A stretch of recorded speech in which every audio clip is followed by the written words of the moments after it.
ఈ జ్యోతిని వాళ్ళ రూమ్లో వెలిగించకముందే మేము చూసాం. ఈ బోటుకి వాళ్ళు కూర్చున్న వైపు చిల్లు పడితే వాళ్ళు మాత్రమే మునిగిపోతారు అనుకునే ఎర్రబోగులు ఉన్నారు. ఉండవయ్యా, ఆ రథం కొంచెం ఆపు, నేను వచ్చేదాకా అన్నాడు. ఆ రథం ఆగిపోయింది. ఎవరు ముస్లిం మంత్రులు ప్రార్థిస్తే, ఇది నేను చెప్తున్న కథ కాదు, మీరు పూరి వెళ్తూ చెప్తారు వాళ్ళు. ఇప్పటికీ కూడా ఆయన సమాధి సలాబేగా అనేటువంటి మహాకవి ఆహే నీలా శైల అనే పాట, ఆ పాట మొత్తం ఒరిస్సా అంతా పాడతారు. ఇది విగ్రహం ప్రసాదం కాదు, అది విగ్రహానికి అర్పించలేదు, దైవానికి అర్పించినటువంటి ప్రసాదం అది. జై శ్రీరామ్లో సీతాదేవి నాకు కనిపించట్లేదు.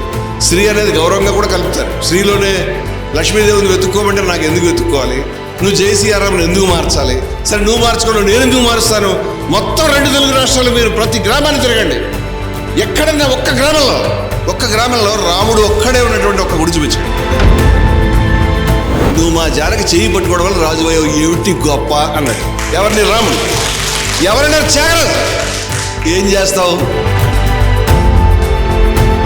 అంటే దక్షిణాది వాళ్ళంతా మీరు ఎవరైనా మీకు జై శ్రీరామ్ అంటే జై సీతారాం అనండి.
మన జయభారతి ఫౌండరు, ప్రధాన కార్యదర్శి, అలాగే హిందూ ప్యూరాలిటీ అండ్ ఈక్వాలిటీ ప్రధాన కార్యదర్శి అయినటువంటి మన రమణమూర్తి సార్ నుంచి మరి ఉపన్యాసం మనం ఇప్పుడు వినబోతున్నాం. మిత్రులారా, చాలా గొప్ప కార్యక్రమానికి నేను కూడా మీకులాగే చాలా దూరం నుంచి వచ్చాను. రాత్రి నేను కూడా నిద్రపోలేదు. ఇవాళ ఈ సంస్థతో మాకున్న పరిచయం, అసలు మేము ఎగ్జాక్ట్గా ఏం చేస్తున్నాం, ఇవన్నీ చెప్పాలంటే సమయం కూడా సరిపోదు. నేను జయభారత్ అనేటువంటి సంస్థకి ప్రధాన కార్యదర్శిగా ఉన్నాను. మా సంస్థ 25 ఏళ్ల నుంచి పనిచేస్తుంది. నేను నా జీవితంలో ఇటువంటి కార్యక్రమాలు, సర్వమత సమన్వయం అనండి, మత సామరస్య సమన్వయం, నాకు తెలిసి 40 సంవత్సరాలకు పైగా చేస్తాను. హైదరాబాద్లో చేస్తాం, చాలా నా జీవితం అంతా ఇదే పని చేశాను. ఇవాళ జయభారత్ సంస్థకి దాదాపుగా 1 డజన్ సంస్థలు ఉన్నాయి. అవన్నీ ఎస్సీల గురించి పోరాడుతున్నాయి, బీసీల గురించి పోరాడుతున్నాయి, ఎస్టీల గురించి పోరాడుతున్నాయి, మహిళల గురించి పోరాడుతున్నటువంటి సంస్థలు ఉన్నాయి, హిందువుల గురించి ముస్లింల గురించి పోరాడే వేరువేరు సంస్థలు ఉన్నాయి, మత సామరస్యాన్ని గురించి పోరాడేటువంటి సంస్థ జయహో ఉన్నది, పర్యావరణ పరిరక్షణ గురించి పోరాడేటువంటి సంస్థలు ఉన్నాయి, కదింజాసి దీక్ష అంటాం, కదింజాసి దీక్ష కార్యక్రమాలు చేసేటువంటి సంస్థలు ఉన్నాయి. ఇలా చాలా సంస్థలు మాకున్నాయి. అన్నిట్లోకి అత్యంత ప్రాణప్రదమైనటువంటి ఆశయం ఏదైతే ఉన్నదో ఆ ఆశయం మీ దగ్గర ఉంది. ఆ ఆశయం మమ్మల్ని కలిపింది. ఇంగ్లీష్లో ఏమంటారంటే birds of same feather flock together అంటారు. అంటే ఒకే రెక్కలు ఉన్న పక్షులు కలిసి ఎగురుతాయి అని. అవి మొట్టమొదటి చూసుకోపోవచ్చు, కానీ ఆ పిట్టలు ఏవైతే ఉన్నాయో అటువంటి పిట్టలు కనిపించినప్పుడు ఇవన్నీ పోయి అక్కడ వాళ్తాయి. వాలి ఇప్పుడు అవి ఇవి గుంపు కట్టి ఎగురుతాయి. జరిగేది అది. ఇప్పుడు ఇందాక వారు చెప్తూ ఆశయం ఎక్కడ ఉండాలి చెప్పారు. మాకు ఈ జ్యోతి గురించి ఏమీ తెలియదు, మాకు బాబా వారి గురించి ఏమీ తెలియదు. కానీ మేము జ్యోతి వారు నాకు చెప్పారు, మేము మీ ఆశ్రమంలో గదిలో కూర్చొని ఈ జ్యోతిని పెట్టుకొని రోజు ధ్యానం చేసామండి అని చెప్పారు. నాకు పుస్తకాన్ని కూడా ఆ రోజు ఇచ్చారు. నాతో చాలా విషయాలు కూడా చెప్పారు. నేను వాళ్ళని అటు ఇటు చాలా విషయాల ప్రశ్నలు కొన్ని కావాలని, కొన్ని వాళ్ళు ఏం చెప్తారో చూద్దామని కూడా రకరకాల ప్రశ్నలు వాళ్ళని అడిగాను. వాళ్ళు సమాధానాలు చెప్పారు ఓపికగా. నాకు అర్థమైన విషయం ఏంటంటే, నేను వాళ్ళకి చెప్పనటువంటి రహస్యం ఒకటి ఉంది. ఈ జ్యోతిని వాళ్ళ రూములో వెలిగించకముందు మేము చూసాం. ఈ జ్యోతిని రూములో వెలిగించకముందు చూసాం. ఎక్కడ చూసామంటే ఈ వచ్చినటువంటి బృందం ఎవరైతే ఉన్నారో వాళ్ళందరి ముఖాల్లోనూ చూసాం. ఆ జ్యోతి ఏమిటంటే ప్రేమ జ్యోతి. అది ఆ ప్రేమ జ్యోతి వెలుగుతూ ఉంది. వాళ్ళు ఆ మనుషులు విలక్షణంగా ఉన్నారు. ఇందాక ముస్తాక్ గారు చెప్తుంటే నేను చెప్దాం అనుకున్నాను, మీరు క్రైస్తవులు మీ గ్రంథం గొప్పతనం చెప్పకండి, మీ బైబిల్ గొప్పతనం మీ నడవడిక చూసి మేము తెలుసుకోవాలి, మీ ఖురాన్ గొప్పతనాన్ని మీ పద్ధతి చూసి మాకు అర్థం కావాలి, మీరు యూనిఫామ్ వేసుకుని రావక్కర్లేదు, మీ నవ్వు, మీ నడత, మీ ఆలోచన, మీ పద్ధతి, మీ ఆచరణ అదే యూనిఫామ్ కావాలి అని చెప్తున్నాడు ఆయన. కానీ విశ్వశాంతి వారి గురించి, ఈ సోదరుల గురించి మేము అనుకున్న మాట ఒకటే, వీళ్ళంతా ఏమున్నది వీళ్ళ దగ్గర మ్యాజిక్ అంటే, వీళ్ళందరూ నిరంతరం ప్రేమగా ఉన్నారు, నిరంతరం వెలుగుతూ ఉన్నారు. ఆ జ్యోతి, అంతర్జ్యోతి వెలుగుతూ ఉంది వాళ్ళ దగ్గర. మాతో చాలా ప్రేమగా ఉన్నారు వాళ్ళు. అది మేము గుర్తుపెట్టాము. అలా ఎవరు మామూలుగా వచ్చేవాళ్ళు కాదు. మా దగ్గర వేల మంది వస్తారు, వందలు కాదు. అనేక సంస్థల్ని ఆమె హ్యాండిల్ చేసింది, మేము హ్యాండిల్ చేసాం. ఆమె మొట్టమొదటి చెప్పింది చాలా విలక్షణంగా ఉన్నారు వీళ్ళు అని. ఈ రోజుకి మా మనసులో అదే అభిప్రాయం, అదే ప్రేమ వారి పట్ల ఉంది. ఆ ప్రేమ మమ్మల్ని ఇక్కడ దాకా తీసుకొచ్చింది. ఆ ప్రేమ భవిష్యత్తులో ఎక్కడ దాకా తీసుకెడుతుంది నాకు తెలియదు. మేము ఎప్పటికీ కూడా విడిపోయినటువంటి స్నేహితులము, ఎప్పటికి కూడా విడిపోయినటువంటి సోదరులము, ఒకే రక్తమని మేము అర్థం చేసుకున్నాం. ఇప్పుడు ఇవాళ ఈ కార్యక్రమం ఏదైతే ఆదర్శాన్ని మీరు చూపిస్తూ ఉన్నారో, ఈ ఆదర్శం ఇవాళ ప్రపంచానికి కావాలి, భారతదేశానికి కావాలి. మీ సిద్ధాంతం ఏమిటి? మీరు ఏమి రాశారు దాంట్లోనూ? జయభారత్ సిద్ధాంతం ఏమిటి? జయభారత్ కథ చేసి ఆయన అలేఖ సిద్ధాంతం ఏమిటి? ఈయన ఖురాన్ ఏమిటి? ఇవన్నీ పక్కన పెట్టండి. ఇవాళ మన పరిస్థితి ఎంత తీవ్రంగా ఉందంటే, మనం అంతా ఒక బోట్లో వెళ్తున్నాం. మన దేశం అంతా ఒక బోట్ అనుకోండి, సముద్రంలో వెళ్తూ ఉన్నాం. ఈ బోటుకి వాళ్ళు కూర్చున్న వైపు చిల్లు పడితే వాళ్ళు మాత్రమే మునిగిపోతారు అనుకునే ఎర్రిబాగులు ఉన్నారు. వాళ్ళు కూర్చున్న వైపు బోటుకు చిల్లు పడితే వాళ్ళు మునిగిపోతారు, నా దగ్గర పడలేదు కదా అనుకుంటాడు ఈయన. లేకపోతే మనమంతా ఈ హాల్లో ఉన్నాము, ఆ వైపు నేను నిప్పు అంటుకుంటే మీరు తగిలిపోతారు, నా దగ్గర రాదనేటువంటి వెర్రితనం నా దగ్గర ఉంది. ఈ దేశంలో ఎవరికి నష్టపెట్టినా అందరం నష్టం కలుగుతుంది, దేశానికి నష్టం కలుగుతుంది. ఆ విషయం అర్థం చేసుకోవాలి మనం. ఈ విషయాన్ని పూర్వం మన సనాతన ధర్మంలో ఉపనిషత్తులో చెప్పారు. ఎస్తు సర్వాణి భూతాన్ని ఆత్మన్యేవ అనుపస్థితి. ఎవరైతే మొత్తం ప్రపంచాన్ని తన యొక్క ఆత్మయందు దర్శిస్తాడో, సర్వభూతస్థం ఆత్మానం తత్వన విజుగుప్సతే, అతను ద్వేషించడు. ఎస్తు సర్వాణి భూతాన్ని ఆత్మైవ భూద్విజానత. ఎవరైతే తెలుసుకొని ఉన్నాడో తన ఆత్మే సమస్తము, అందరూ నా వాళ్లే అని తెలుసుకున్నాడో, తత్ర కో మోహ క శోక. అతనికి మోహం ఎక్కడిది, శోకం ఎక్కడిది? ఏకత్వం అనుపశ్యత. ఏకత్వాన్ని మాత్రమే దర్శిస్తాడని చెప్పారు.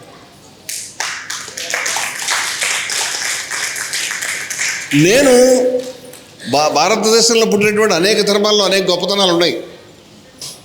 దేవుడు ఒక్కడా ఇద్దరు నాకు తెలియదు. దేవుడు ఉన్నాడో లేడు నాకు నిజంగా తెలియదు. మేము ఎవరైనా చూడలేదు, మేము లెక్క పెట్టలేదు. కానీ ఒక విషయం స్పష్టంగా తెలుసు, భారతదేశంలో దేవుడిని ఎక్కడ ఆకాశంలో నిలబెట్టలే. భారతదేశంలో దేవుడు అంటే మనం దండం పెట్టుకోవాల్సిన, మనం విధేయంగా ఉండాల్సినటువంటి ఒక సత్తా ఎంటిటీ అంటాం ఇంగ్లీష్లో. సత్తా మాత్రమే కాదు. భారతదేశంలో దేవుడు అంటే మీరు అందుకోవాల్సిన ఒక స్థితి. It's status, it's a level. మీరు అందుకోవాలి అక్కడ దాకా. ప్రపంచంలో అందరూ మీకు అనేక వాగ్దానం చేశారు. ప్రపంచంలో ఏమైనా వాగ్దానం చేశారంటే మీకు స్వర్గం ఇస్తాం, మిమ్మల్ని అధ్యక్షుడిని చేస్తాం, యావత్ మొత్తం భూమి మీద ఉన్నటువంటి సంపద అంతా మీకు కట్టబెడతాం, మిమ్మల్ని రాజుని చేస్తాం, లేకపోతే ఇక్కడ నాయకుడు వచ్చి మిమ్మల్ని ఎమ్మెల్యే చేస్తాం, మీ ఇంట్లో కరెంట్ ఇస్తాం. చాలా వాగ్దానాలు ఉన్నాయి. కానీ భారతదేశంలో ప్రాచీన ధర్మాలు మీకు చేసిన వాగ్దానం ఏమిటంటే ఇంతకు మించిన వాగ్దానం ఎవరు చేయలేరు. వాళ్ళు మిమ్మల్ని దేవుడిని చేస్తామని చెప్పారు. You can become God. అప్ప దీపోభవ అని బుద్ధుడు చెప్పినాడు. నీకు నువ్వే దీపాన్ని కావాలి, నీకు నువ్వే వెలుగు కావాలి అని చెప్పినాడు. అంచేత మనకి దేవుడు కావడమే కాక దేవుడిని చేయడానికి రూట్ మ్యాప్ కూడా వాళ్ళు చెప్పారు. దాంట్లో ప్రధానమైన లక్షణం ఏంటంటే మీరు అవతల వాళ్ళని ద్వేషించకుండా ఉండడం. మీరు ద్వేషించిన మరుక్షణం మీ తలుపులు మూసుకుపోతాయి. పైనకి వెళ్ళిన తర్వాత ఎగురుకుంటూ పెడితే మీకు స్వర్గం నరకం, లేకపోతే అప్సరలు పురుష స్పర్శ ఎరుగని కన్యలు మాట దేవుడు ఎరుగు. కానీ ఇక్కడైతే సమస్త నరకాన్ని సృష్టిస్తారు, మీరు నరకాన్ని అనుభవింపజేస్తారు. మీరు ఆ నరకంలో ఉంటారు, మమ్మల్ని ఆ నరకంలో ముంచుతారు. అంచేత ఇవాళ మతస్థులకు చెప్పాల్సిన విషయాలు కొన్ని ఉన్నాయి. భారతదేశంలో మాకు ద్వేషం తెలియదు. ఇవాళ భారతదేశంలో మతాలు మన కళ్ళ ముందు పరిణామం చెందుతూ ఉన్నాయి. హిందూ మతం పరిణామం చెందుతూ ఉన్నది, ముస్లిం మతం పరిణామం చెందుతూ ఉన్నది, క్రైస్తవ మతం పరిణామం చెందుతున్నది. గమనించాలి మీరు ఈ విషయాన్ని, అర్థం చేసుకోవాలి మీరు ఈ విషయాన్ని. మీరు చేసినటువంటి మన ప్రభు జ్యోతిర్మయ ప్రభు వారు ఇవాళ సర్వమత సమన్వయం అనేది విశ్వశాంతికి మార్గం అనేది చెప్పారు. అది మనము కొత్తగా ఎప్పుడు ఆచరించాం? గతంలో చాలాసార్లు ఆచరించాం. ఎప్పుడు ఆచరించామో అప్పుడు దేశం చక్కగా సుభిక్షంగా ఉన్నది. మాకు తెలియదు ఈ సిద్ధాంతం అంతా కూడా. ఇక్కడ హిందువులు ముస్లింలు, హిందువులు క్రైస్తవులు, క్రైస్తవులు ముస్లింలు, హిందువులు బౌద్ధులు కూడా వాళ్ళ మధ్య తగాదాలు ఉన్నాయంటే ఉన్నాయి. కానీ చాలా స్వల్పకాలం, కొద్ది కాలం ఉన్నాయి. కొన్ని తగాదాలు ఉన్నాయి, కానీ మైత్రి చాలా పెద్దది. చాలామంది దాచిపెడుతున్నారు ఈ విషయాన్ని, చాలామంది దాచిపెడుతున్నారు ఈ విషయాన్ని. మీరు గమనించాలి. అక్కడ వారి పూరికి వెళ్ళండి, మీరు జగన్నాథ రథానికి మీరు వెళ్తే అక్కడ సలబేగా అనేటువంటి మహాకవి రాసినటువంటి కవిత్వం ఏదైతే ఉన్నదో పూరి జగన్నాథుడి మీద, పూరి జగన్నాథుడు పరవశించినాడు. ఒకసారి ఆయన రథోత్సవం అందరికీ తెలుసు. పూరి జగన్నాథుడి రథం ఏ విధంగా పోతుందో, ఆ రథం పోతున్నప్పుడు ఈ భక్తుడికి ఏదో సమస్య వచ్చి రాలేకపోతున్నాడు. ఉండవయ్యా ఆ రథం కొంచెం ఆపు, నేను వచ్చేదాకా అన్నాడు. ఆ రథం ఆగిపోయింది. ఆ రథం ఆగిపోయింది. ఎవరు? ముస్లిం భక్తుడు ప్రార్థిస్తే. ఇది నేను చెప్తున్న కథ కాదు, మీరు పూరి వెళ్తే చెప్తారు వాళ్ళు. ఇప్పటికీ కూడా ఆయన సమాధి సలాబేగా అనేటువంటి మహాకవి, ఆహే నీలా శైల అనే పాట, ఆ పాట మొత్తం ఒరిస్సా అంతా పాడతారు. అక్కడికి పోయినప్పుడు ఆ రథం ఆగిపోతే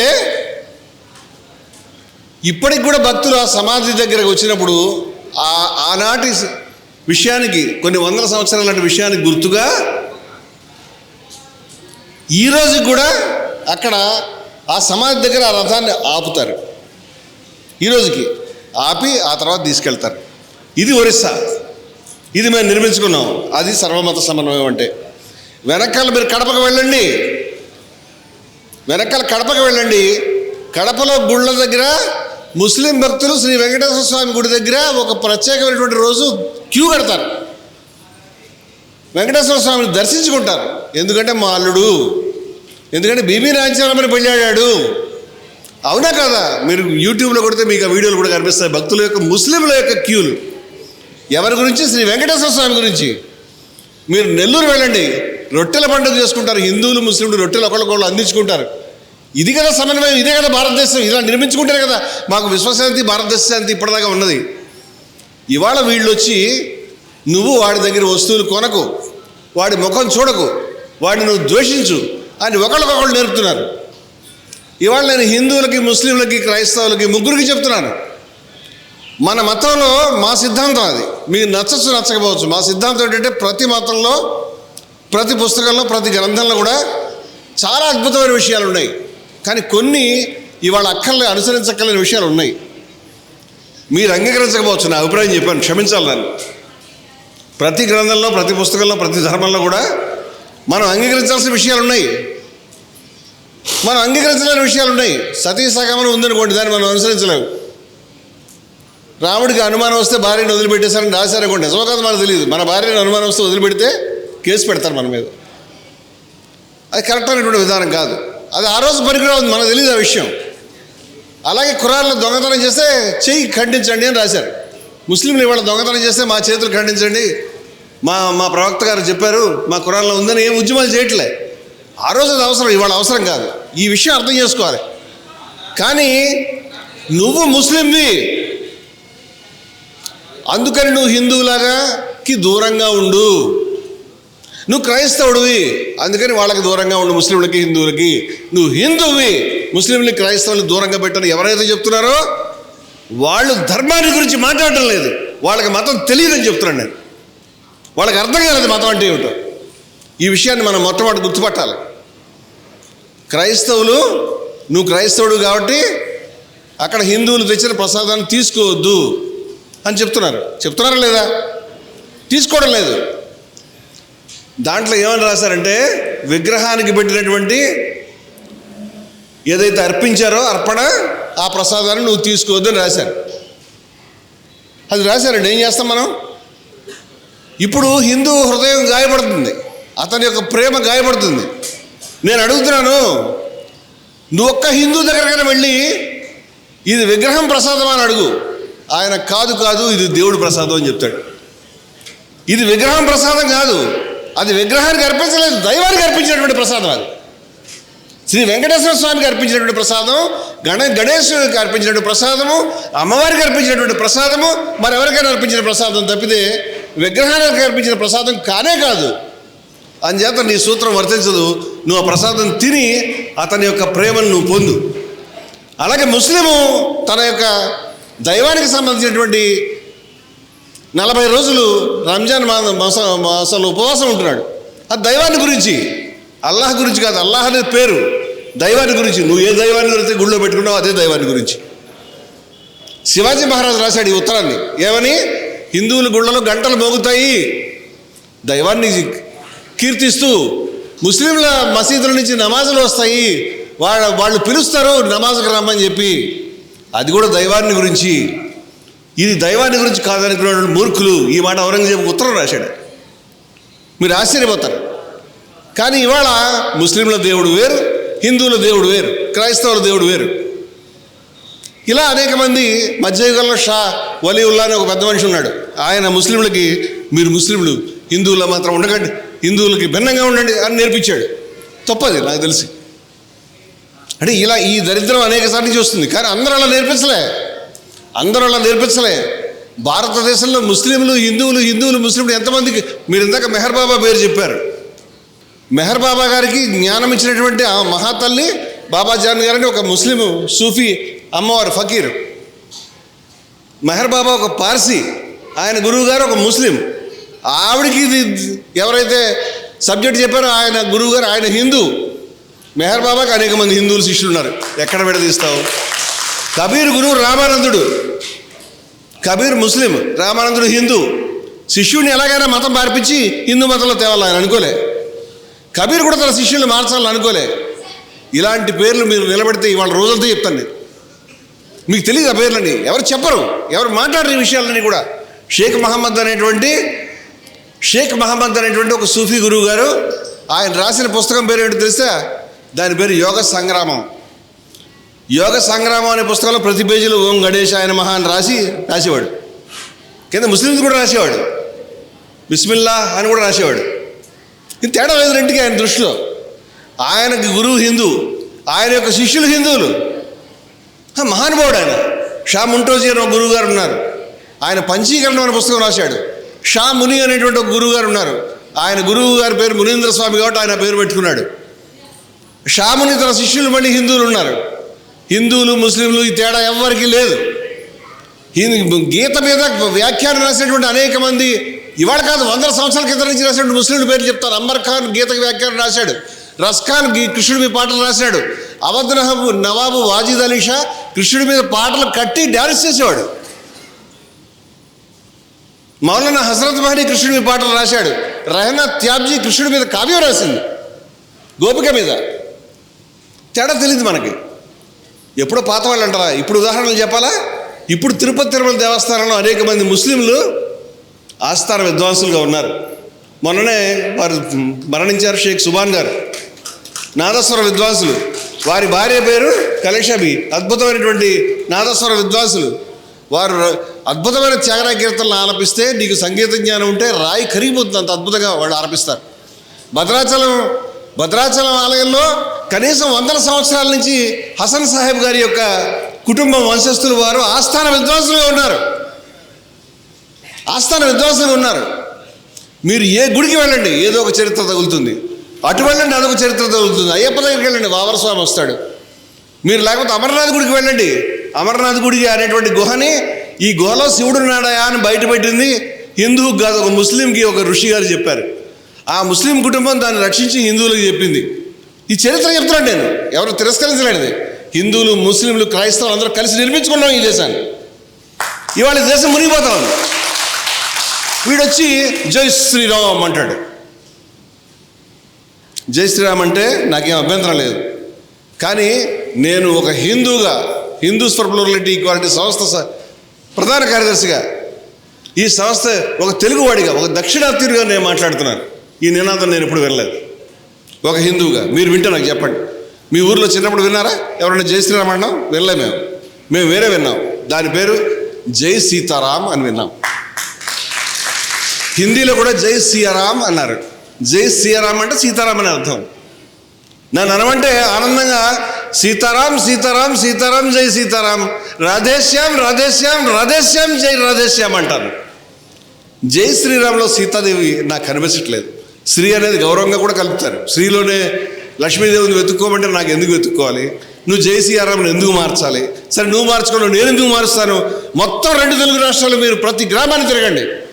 ఎక్కడన్నా ఒక్క గ్రామంలో రాముడు ఒక్కడే ఉన్నటువంటి ఒక్క గుడి చూపించండి. ఒక్కడే ఉన్న గుడి. ఒంటిమిట్ట వెళదాం, భద్రాచలం వెళదాం, మీ ఊరు వస్తాం. రాముడు, సీత, లక్ష్మణుడు, హనుమంతుడు, ఇలా కాకుండా ఎక్కడన్నా వేరే గుడి ఉందా? క్యాలెండర్లు ఉంటాయి. పట్టాభిషేక మహోత్సవంలో రాముడు, సీత, అటు ఇటు లక్ష్మణుడు, భరతుడు, శత్రుఘ్నుడు, అది కాకుండా కింద కూర్చుని హనుమంతుడు. ఇదే కదా ఘట్టము. లేకపోతే వాళ్ళు ముగ్గురు నిలబడి ఉంటారు, హనుమంతుడు కింద కూర్చుని ఉంటాడు. ఇదే కదా ఘట్టము.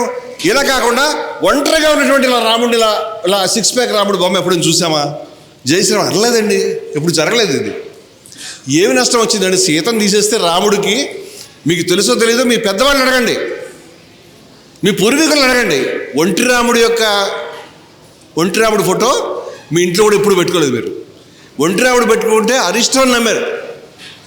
త్యాగరాజు పాడాడు, మా జానకి చట పట్టగా మహారాజు వైతివి, నువ్వు మా జానకి చెయ్యి పట్టుకోవడం వల్ల రాజు అయ్యావు, ఏమిటి గొప్ప అన్నాడు. ఎవరిని? రాముడు. ఎవరన్నారు? త్యాగరాజు. ఏం చేస్తావు? అంచేత సీత లేని రాముడికి మా దృష్టిలో ఆ స్థాయి లేదు. ఇది దక్షిణాది యొక్క మతం, నువ్వు వచ్చి మారుస్తున్నావు ఇప్పుడు. అంచేత దక్షిణాది వాళ్ళంతా మీరు ఎవరైనా మీకు జై శ్రీరామ్ అంటే జై సీతారాం అనండి. Let him understand.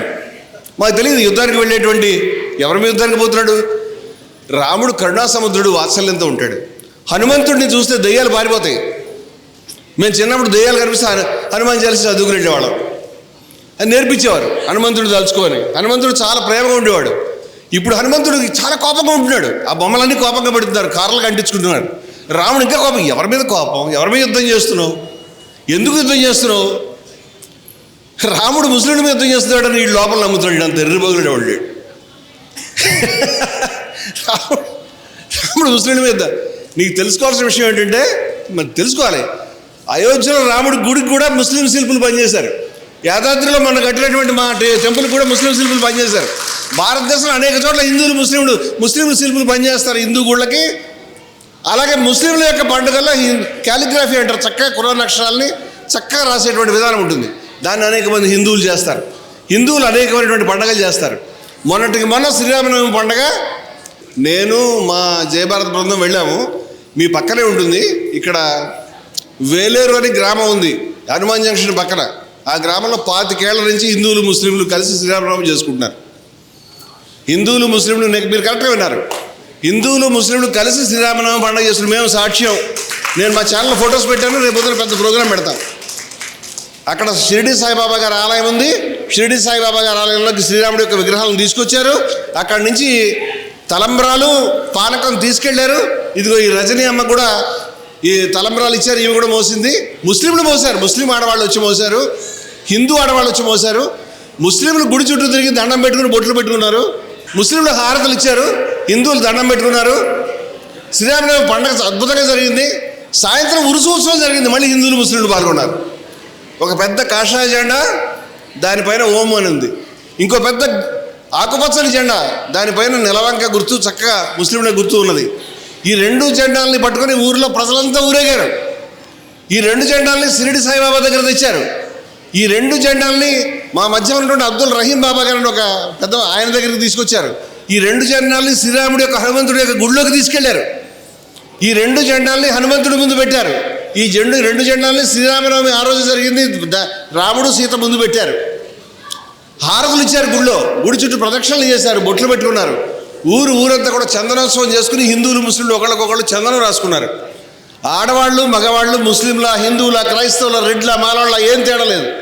అందరూ కలిసిపోయి శ్రీరామనవమికి పానకాలు ఒకళ్ళ నోట్లోంచి ఒకళ్ళు లాక్కుని తాక్కున్నారు, ఒకళ్ళకొకళ్ళు రాసుకున్నారు. మేము ఆశ్చర్యపోయి అడిగాం, మీరు ముస్లిం కదా, మీరు విగ్రహం దగ్గరికి మీకు సమస్య వస్తుంది కదా, మాకు తెలియదండి, మేము కాదు ముస్లింలు అంటే టెర్రరిస్టులు కదమ్మా, మీరు ఎట్లా నడిచారు గుళ్ళోకి అడిగాం.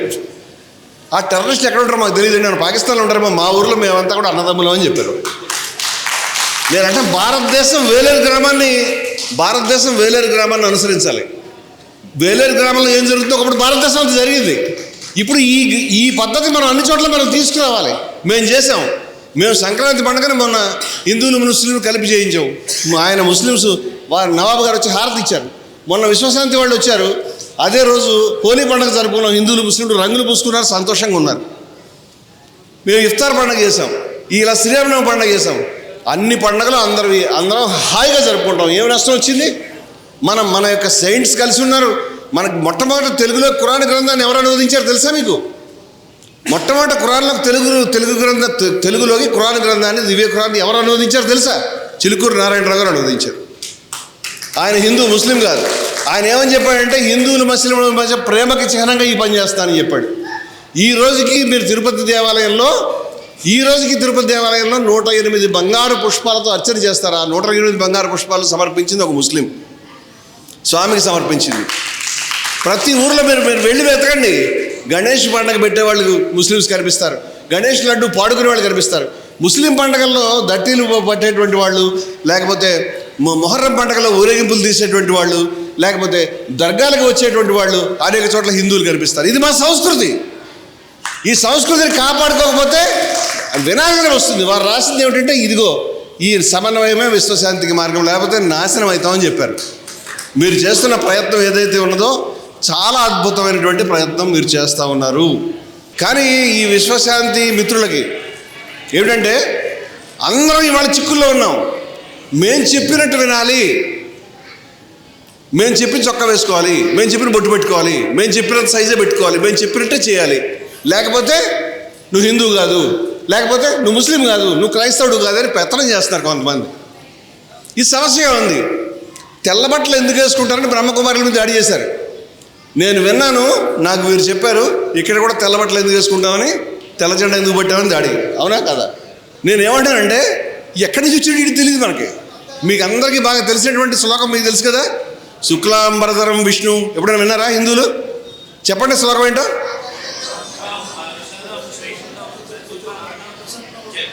అంటే అర్థం తెలుసు కదా మనకి. శుక్లాంబరధరం అంటే తెల్లబట్టలు వేసుకున్న విష్ణు అంటే విష్ణుమూర్తి అని. విష్ణుమూర్తి తెల్లబట్టలు వేసుకొస్తే వీళ్ళు తెరమిలా ఉన్నారని నేను భయపడుతున్నాను ఇప్పుడు. విష్ణుమూర్తి తెల్లబట్టలు వేసుకుంటాడు. దాంట్లో రాశారు, వేదాహమేతం పురుషం మహంతం ఆదిత్యవర్ణం తమసఃపరస్తాత్ అని ఉపనిషత్తులు రాశారు. అటువంటి గొప్ప పురుషుడిని, మహానుభావుడిని నేను తెలుసుకున్నాను, దైవాన్ని. ఆయన ఎలా ఉన్నాడు? ఆదిత్యవర్ణం, తెల్లగా ఉన్నాడు. తమసఃపరస్తాత్, చీకట్లకి ఆవల ఉన్నాడు. ఎంత గొప్ప మాటలు చూడండి. అంచేత తెల్ల రంగు హిందువులు కాదా, ఆకుపచ్చ రంగు హిందువులు కాదా, నీలం రంగు హిందువులు కాదా, కాషాయ రంగు హిందువులు కాదా? మీకు తెలుసా, ప్రవక్త గారికి అత్యంత ఇష్టమైన రంగు నాకు ఒకళ్ళు చెప్పారు, నాకు తెలియదు, వారు చెప్తే నేను తెలుసుకున్నాను. ఆ ఇష్టమైన రంగు కాషాయ రంగు. మీకు తెలియదేమో. ఏం ఇబ్బంది లేదు కాషాయ రంగుతో.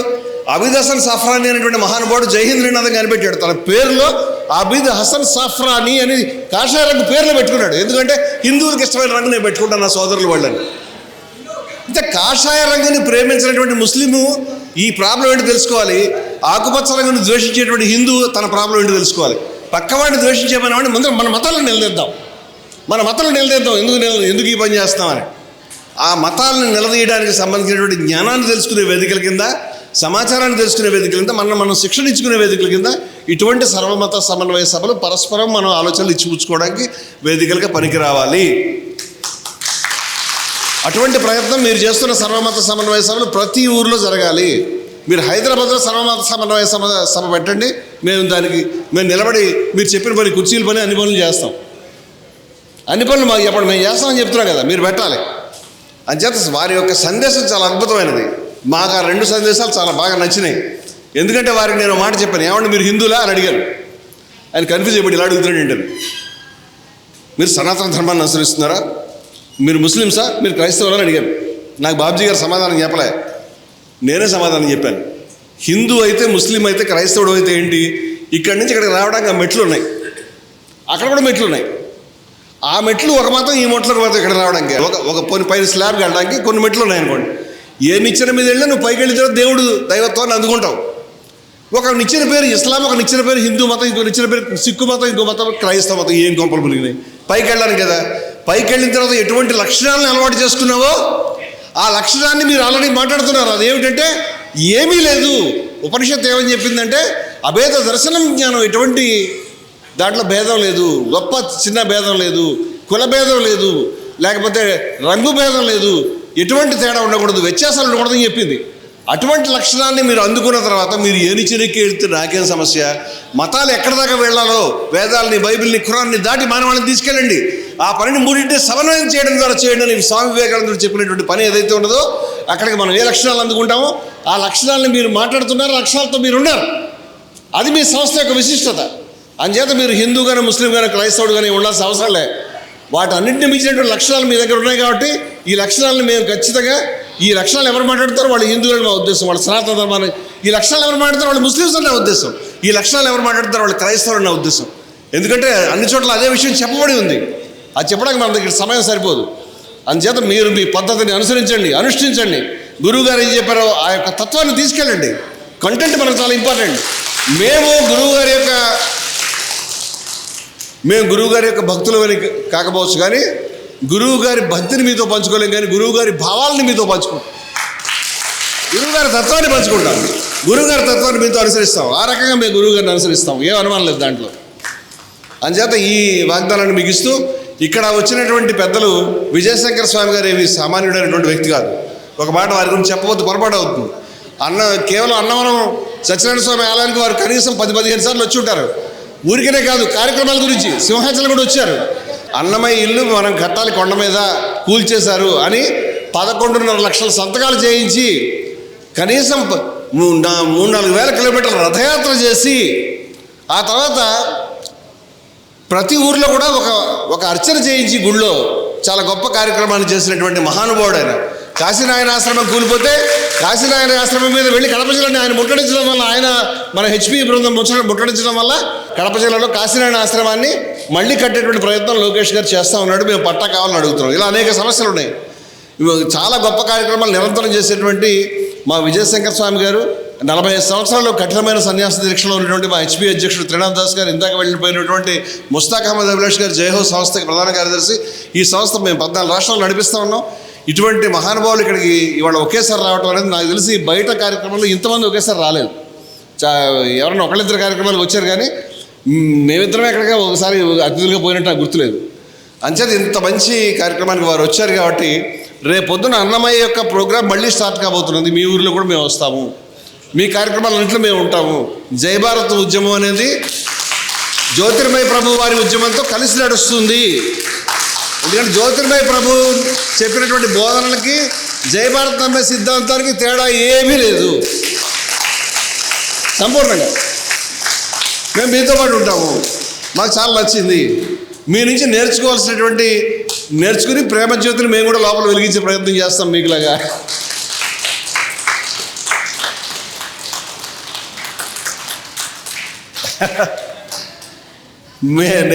నేను బాబ్జీ గారిని కౌగిలించుకోవడం అనేది మొత్తంగా ఈ ఉద్యమానికే మేము పరస్పరం జై భారత్ ఉద్యమము అదేవిధంగా విశ్వశాంతి ఉద్యమము ఒకరినొకరు గౌరవించుకున్నారు. మీరు అర్థం చేసుకోవాలని కోరుతున్నాను. వ్యక్తుల యొక్క ఆలింగనం కాదు. థ్యాంక్ యూ వెరీ మచ్ మిత్రులారా. ఇంత అద్భుతమైన సన్నివేశాన్ని మమ్మల్ని గుర్తుపెట్టుకుని మా గురించి చూపిన ప్రేమకి ఇక్కడ ఉన్న ప్రతి ఒక్క మనిషికి కూడా మీకు అందరికీ కూడా నేను చేతులెత్తి మొక్కుతున్నాను. మీ ప్రేమను మర్చిపోలేము. మీరు కూడా గుర్తుపెట్టుకోవాల్సింది ఏంటంటే విశ్వశాంతి ప్రభు వారి యొక్క ఆశ్రమం హైదరాబాద్లో కూడా ఉన్నదని మీరు గుర్తుపెట్టుకోండి. దాని పేరు కరిజ్ఞాసి ఆశ్రమంగా మాత్రం అక్కడ ఉంది. మీరు అక్కడ రావచ్చు, మీ కార్యక్రమాలు చేసుకోవచ్చు. అక్కడ ఉన్న హాల్స్లో మీరు కార్యక్రమాలు చేసుకోవచ్చు. ఖచ్చితంగా మేము మీతో పాటు ఉంటామని తెలియజేసి ముగిస్తున్నాను. Thank you very much. జై భారత్.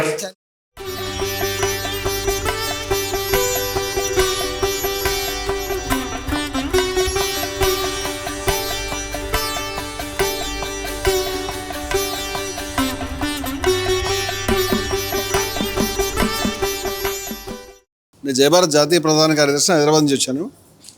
జయభారత్ ఉద్యమం అనేటువంటి దాంట్లో సుమారుగా ఒక 14 సంస్థల దాకా ఉన్నాయి.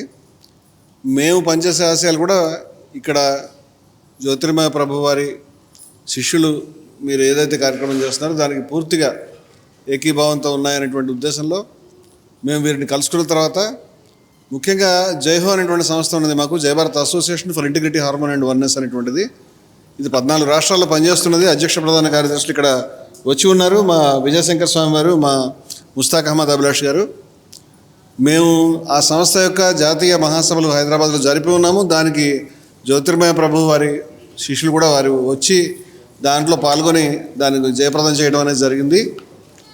ఆ సంస్థ ఆశయాలు కూడా ఇక్కడ చెప్పినటువంటి సర్వమత సమన్వయం ద్వారా విశ్వశాంతి సాధించడం అనేటువంటిదే దాని ఆశయం. అదేవిధంగా Hindus for plurality and equality, బహుళత్వాన్ని సమానత్వాన్ని కోరేటువంటి హిందువులు. ఈ Hindus for plurality and equality సంస్థ నేను ప్రధాన కార్యదర్శిగా ఉన్నాను. వారు మా త్రినాథ్ దాస్ గారు, సాద్ త్రినాథ్ దాస్ గారు వారు దానికి అధ్యక్షులుగా ఉన్నారు. మా సంస్థల ఆశయాలన్నీ కూడా మనం అంతా సమానంగా ఉండాలి. ఈ దేశంలో అందరం ఉన్నాము, ఈ భూమి మీద అందరం ఉన్నాము. అందరూ ఉన్నటువంటి ఈ భూమిని మనం కాపాడుకోవాలంటే అందరి మధ్య సమన్వయము, సహకారము, ప్రేమ, మైత్రి, స్నేహం ద్వారానే సాధ్యమవుతుంది తప్పితే ద్వేషం ద్వారా కానీ, ఒకళ్ళనొకళ్ళు తిట్టుకోవడం ద్వారా కానీ, ఒకళ్ళనొకళ్ళు నిందించుకోవడం ద్వారా కానీ, లేనిపోని నిందలు వేయడం ద్వారా, లేనిపోని ద్వేషాన్ని కనపరచడం ద్వారా, లేనిపోని అశాంతిని రేకెత్తించడం, దాడులకి దిగడం ద్వారా మన దేశానికి, ప్రపంచానికి ముప్పు వస్తుంది తప్పితే మంచి జరగదు అనేటువంటి ఉద్దేశంలో అన్ని మతాలని దగ్గరకు తీసుకురావాలి. అన్ని మతాల్లో గొప్ప సూత్రాలు ఉన్నాయి, వాటిని సమన్వయం చేయాలి, వాటిని దగ్గరకు తీసుకురావాలని మేము అనుకుంటున్నాము. పేరు ఏదైనప్పటికీ జ్యోతిర్మయ ప్రభు వారు ఉపదేశించినటువంటి ప్రధానమైనటువంటి సూత్రాలన్నీ కూడా మాకు చాలా నచ్చాయండి. వారు చెప్పినటువంటి సర్వమత సమన్వయం కానీ, అందరూ సహకారంతో నడుచుకోవడం కానీ, కులభేదాలు అనేటువంటివి ఏమాత్రం లేకుండా మనుషులు సమానంగా ఉండడం కానీ, అందరూ ఆత్మతత్వాన్ని సాక్షాత్కరించుకోవడం కానీ, ఇవి చాలా గొప్ప సూత్రాలు. ఇవన్నీ మానవాళ్ళందరికీ చెందినటువంటి ఆస్తి. ఇటువంటి గొప్ప అంశాలని మేము అనుకుంటున్నాం. ఇటువంటి గొప్ప అంశాలు అన్ని మతాల్లో కూడా ఉన్నాయి. వాటన్నింటినీ దగ్గర తెచ్చి ఈరోజు ఈ సంభాషణ ద్వారా ఇక్కడ ఈ సభ మీద చాలా గొప్ప సత్యాలు ఆవిష్కృతం అవుతాయని నేను ఆశిస్తూ ఉన్నానండి. అందరికీ ధన్యవాదాలు. ముఖ్యంగా ఇంత గొప్ప కార్యక్రమాన్ని కండక్ట్ చేస్తున్నటువంటి మా సోదరులు జ్యోతిర్మయ ప్రభు శిష్యులకి, వారి యొక్క భక్తులకి అందరికీ కూడా నేను నమోవాకాలు తెలియజేస్తున్నానండి. Thank you.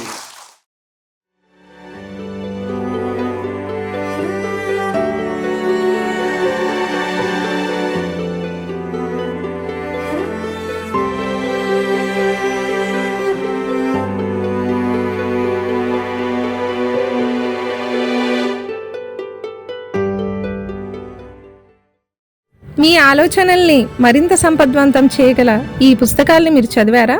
ప్రతులకు జై భారత్ పబ్లికేషన్స్ 9848030089.